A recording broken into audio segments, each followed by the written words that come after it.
Everybody, we've had a really interesting week this week, and that kind of gave me an idea to show you this little video that we've done today.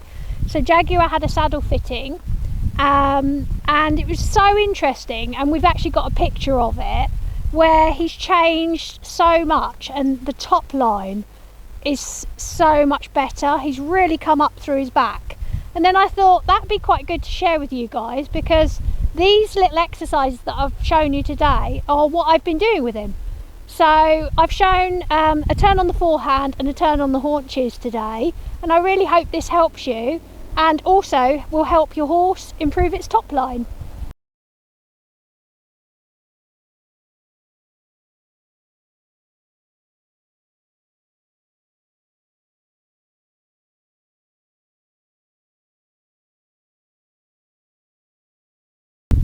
I'm going to show you an exercise today, and we're going to start with the exercise turn on the forehand.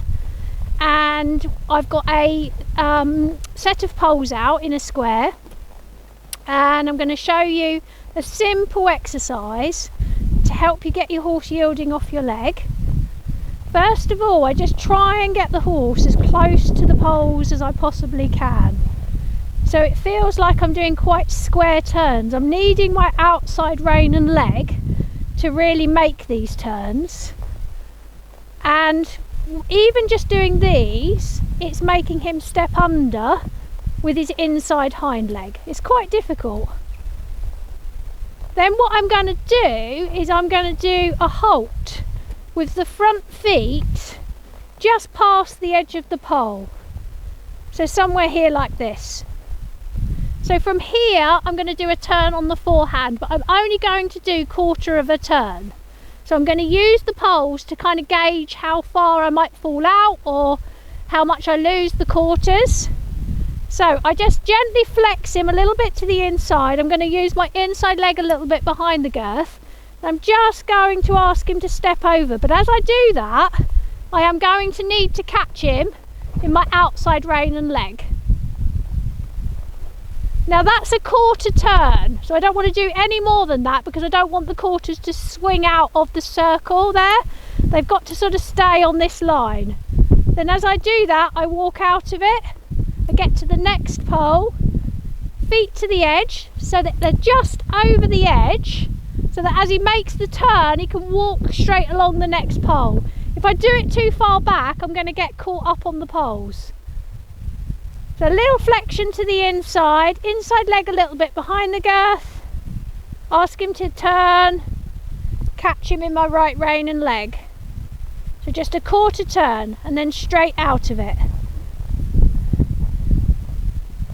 Halt, turn, turn, out of it. So then you start to get a little bit more of a flow with it. So instead of it feeling like you're stop start, you start to, yes, you have to stop to do the turn on the forehand, but you're looking for him to pretty much walk out of it straight away like that. So this turn on the forehand is going to help obviously get the horse to yield off your inside leg. I'm just going to change the rein.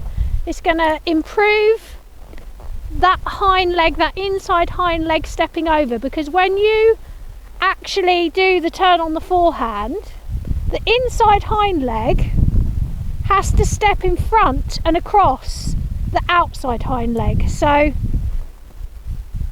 this hind leg is going to be stepping in front of this hind leg.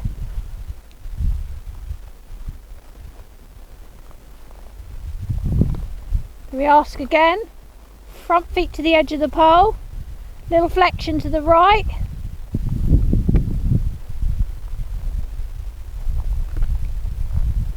So the purpose of this exercise is obviously you're getting him to yield off your leg, you're getting him to soften and actually become more flexible through here. So when he has to step through with this inside hind leg, and it pushes it more towards the centre of mass.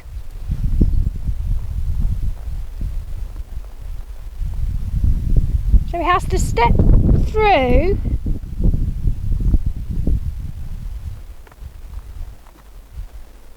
putting that inside hind leg more under the centre of mass. So it really creates more flexibility through the sacroiliac area. It also helps to lift and lighten the shoulder, even though it's a turn on the forehand. So you're creating and helping build a much stronger top line with this particular exercise. So you can start by just walking around the poles as close as possible, helping you use your outside rein and leg. And even that turn will make him, or encourage him, to engage his inside hind leg a little bit more. Even just doing a turn like this. Then the next part of this exercise is to change the position. So we're now not going to do a turn on the forehand, we're going to do a turn on the haunches. So this will encourage more lightness in the shoulder. This exercise, you really need to be clear on what you're doing with the turn on the forehand first, but as long as you're clear with that and that's going really well, then you can move on to do this next.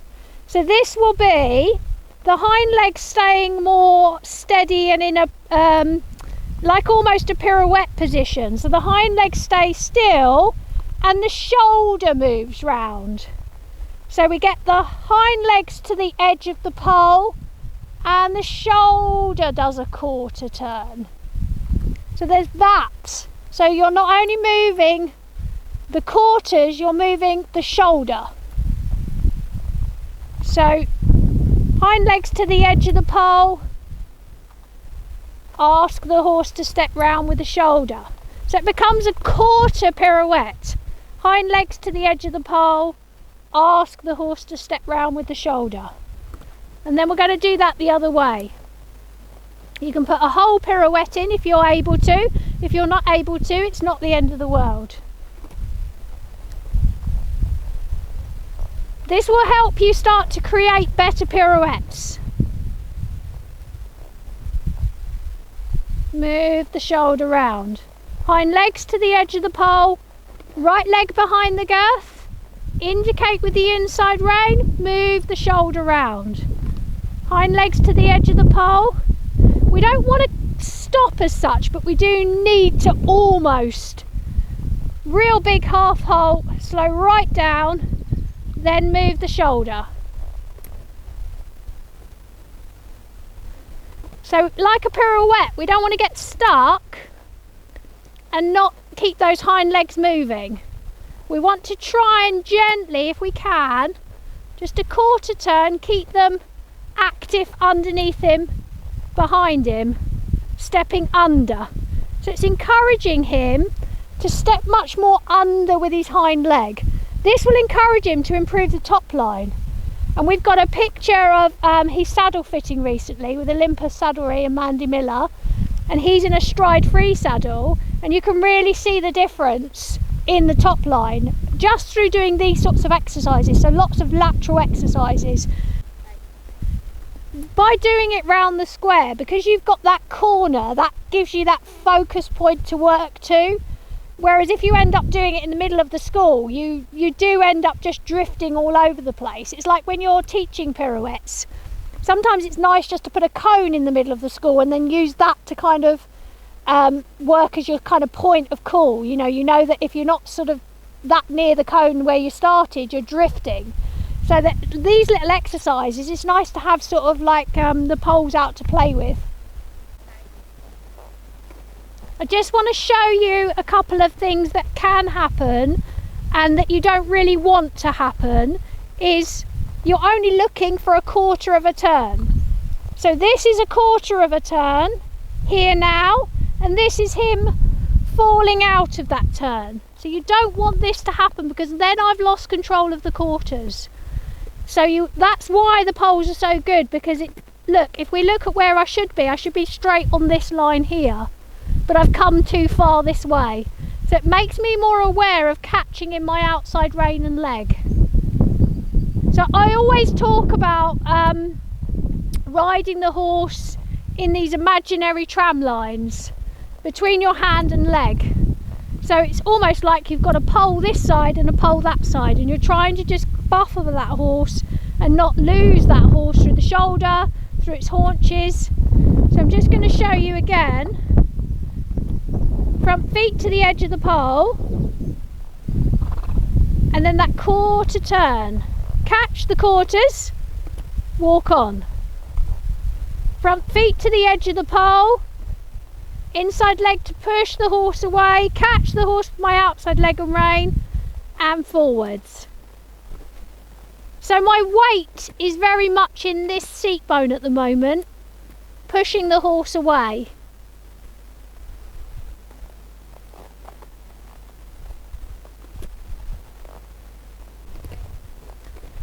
So the turn on the haunches, which is working towards a quarter pirouette, it's really important to have the pole here, because as you see, as I turn, it kind of catches me. It does what I need it to do, because it helps.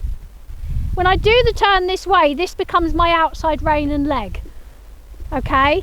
Because I'm moving the horse away from this right leg, right rein. So the pole literally catches the shoulder as I move him. So it helps create that throughness, that straightness, that between my hand and leg feel. Whenever you do anything, lots of lateral stuff, which is a little bit backward thinking sometimes, but beneficial, you do need to allow the horse to really stretch afterwards. So a nice bit of forward canter, lengthening the frame of the neck, allowing the horse to stretch over its back, because you've put the muscles under a little bit more pressure. So allow the horse to stretch. And in the trot, just allow that whole frame to really stretch down. So long and low.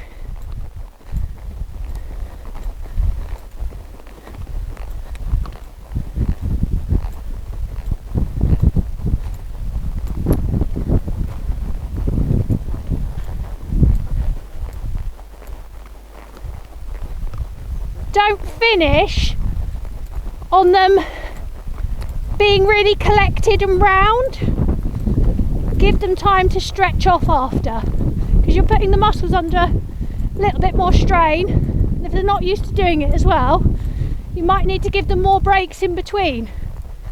So don't get hung up on you didn't get it quite right and it wasn't quite perfect. Doing it over and over again. Give the horse a break in between. Don't forget to like and subscribe.